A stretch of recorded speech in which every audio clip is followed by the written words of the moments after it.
class we have seen series. In this class we will see data frames.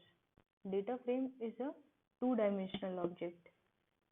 It will have some rows and columns.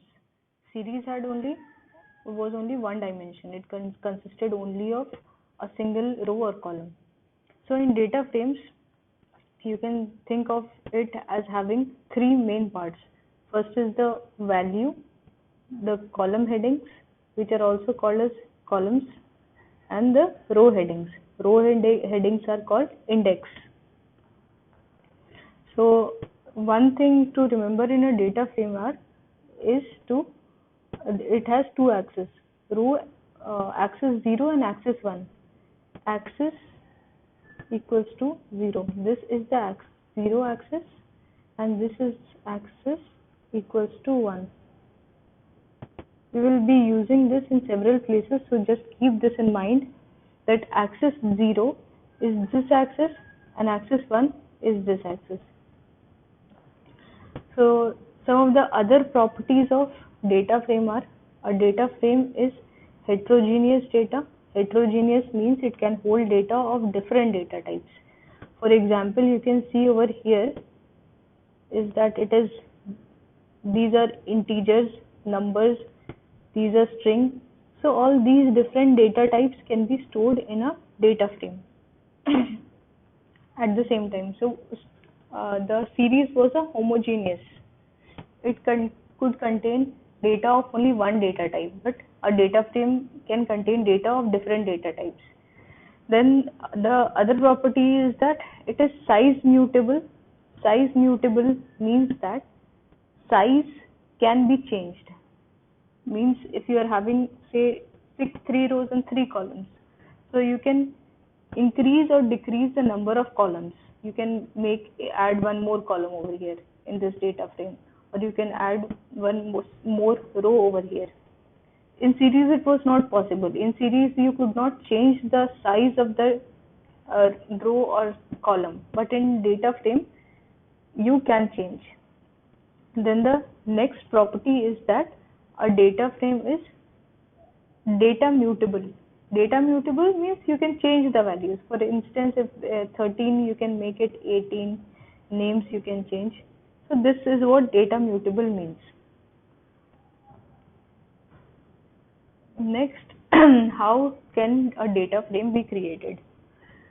Now recall how we created a series. Series could be created using a list, using a dictionary, or using a 2D NumPy array. Okay, and in data frame, apart from the three methods of list, dictionary, and NumPy array, you can also create it using a series.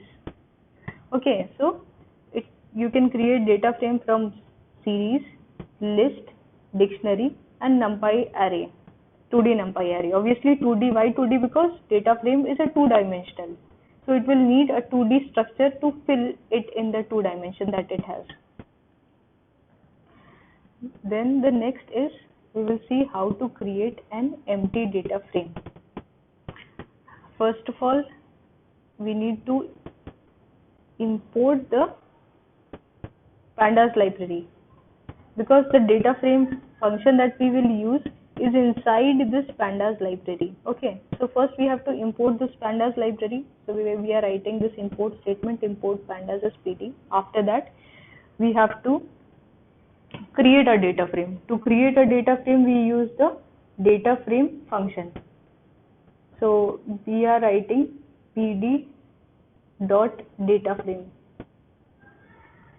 So this will create a data frame, and since we have not given any parameters inside the function, so it will create an empty data frame. That means that there will be no existing data in the data frame.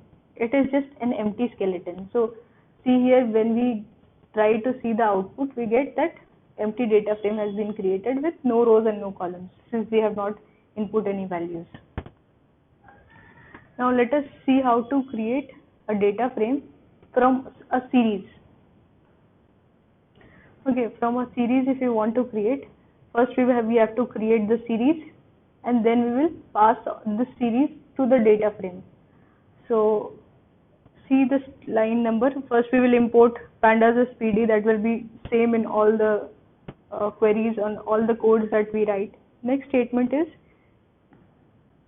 s equals to pd.series. What this will do is it will create a series of A, B, C, D. A series has been created. Now we will pass this series. The series is called S. Okay. So we are passing S onto what?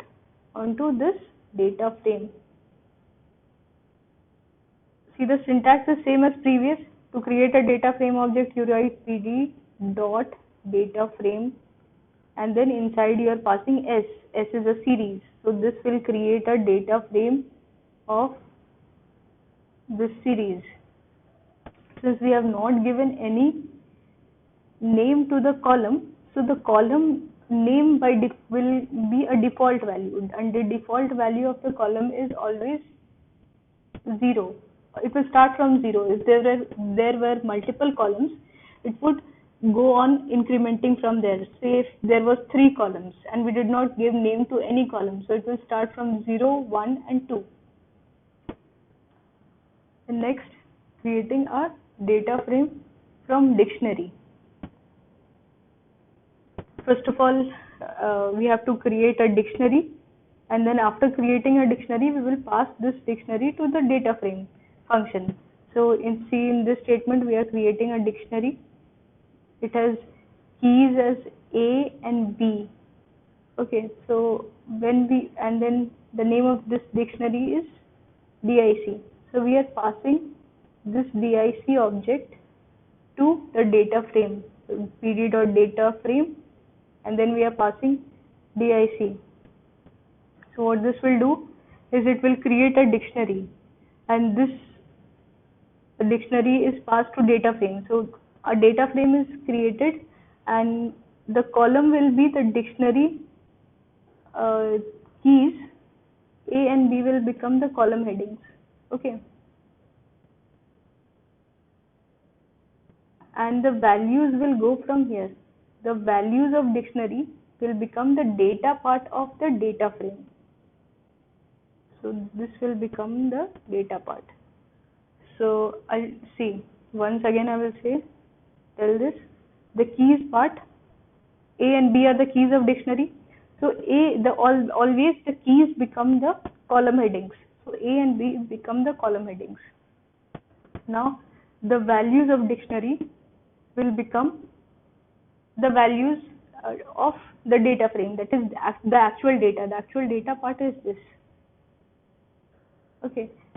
Since we have not given any index, we have not defined any row headings, so it will take default row names, and default values of row names start from 0, and it will go increasing 1 to the number of rows. So here there are 6 rows, so it will go from 0 to 5. So we have created this data frame from a dictionary.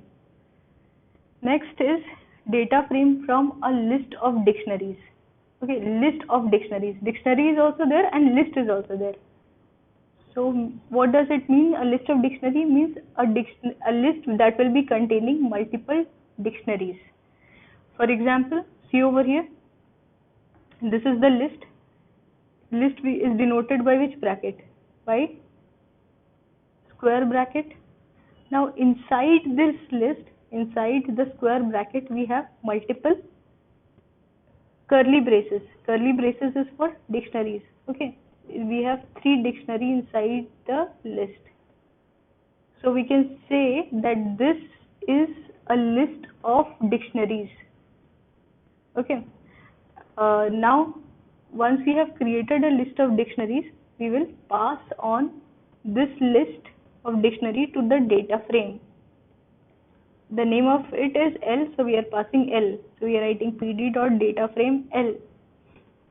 Once this is done, this will print. This will take the keys part of dictionary. These are the keys. Okay, and these are the keys. Okay, keys will be made column headings. Like previously we had seen keys were made column headings. Here also keys will be made column headings. and the rest will be filled in as data part. So hope this is clear. Since name is the keys in all the three dictionary inside the list, so name will become column heading and surname will also become a column heading. And since we have not specified any row heading, so it will take default values which is 0, 1, 2.